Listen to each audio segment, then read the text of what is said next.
ফিরে এলাম বিরতির পর। আপনারা দেখছেন উপনির্বাচনের রায়, আপনাদের সঙ্গে রয়েছে আমি অঙ্কুর।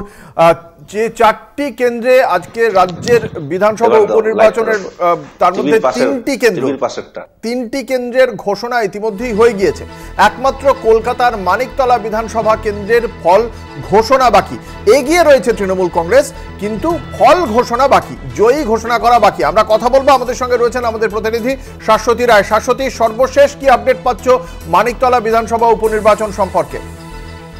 দেখো, একেবারেই শেষের দিকে গণনা প্রক্রিয়া এগিয়ে চলেছে এবং সেক্ষেত্রে যে ট্রেন্ড দেখা যাচ্ছে সেই অনুযায়ী কিন্তু তৃণমূল কংগ্রেসের লিডই করছে তৃণমূল কংগ্রেস, এবং সেই ব্যবধান প্রায় 30,000 ভোটের কাছাকাছি উত্তীর্ণ। ইতিমধ্যেই 10ম রাউন্ড অতিক্রান্ত হয়েছে এবং তার ফলাফল সামনে আসছে। তবে আমি এই মুহূর্তে 9ম রাউন্ডের ফলাফলটা বলছি।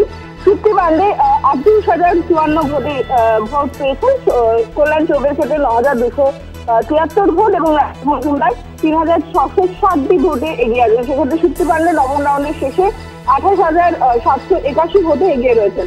10ম রাউন্ডের ফলাফল এসে পৌঁছালে আমি সেই আপডেট দেবো অঙ্কুর। তবে সেক্ষেত্রে যে ট্রেন্ডিং দেখা যাচ্ছে সেই অনুযায়ী কিন্তু বলাই যায় যে তৃণমূল কংগ্রেস মানিকতলা বিধানসভায় একটি রেকর্ড সংখ্যক ভোটে এগিয়ে রয়েছেন এবং যে ব্যবধান কিন্তু বলা যায় যে আগের যে 2021-এর যে নির্বাচন প্রক্রিয়া হয়েছিল সেই নির্বাচন প্রক্রিয়াতে সাধন পান্ডের লিড ছিল প্রায় 20,000 ভোট, সেটিকে অতিক্রান্ত করে শক্তি পান্ডে প্রায় 35,000 লিডে এখন অবস্থান করছেন এবং সেখান থেকে এই ব্যবধান কিন্তু আরো বেশ কিছুটা বাড়ার সম্ভাবনা আছে, কারণ 17 থেকে 18টি রাউন্ড রয়েছে এখানে এবং সেই রাউন্ডের গণনা শেষ হলে পরেই তার জয় ঘোষণা হবে।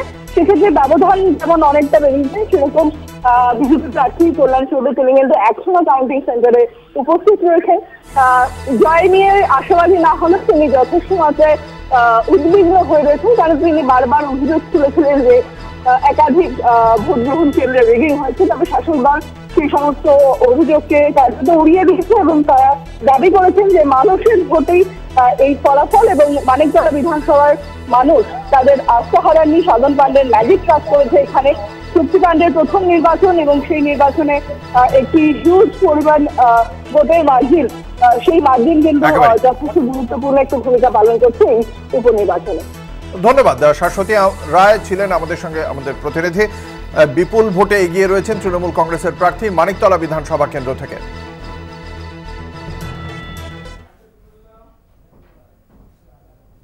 নিয়ে নেব একটা ছোট্ট বিরতি, সঙ্গে থাকুন।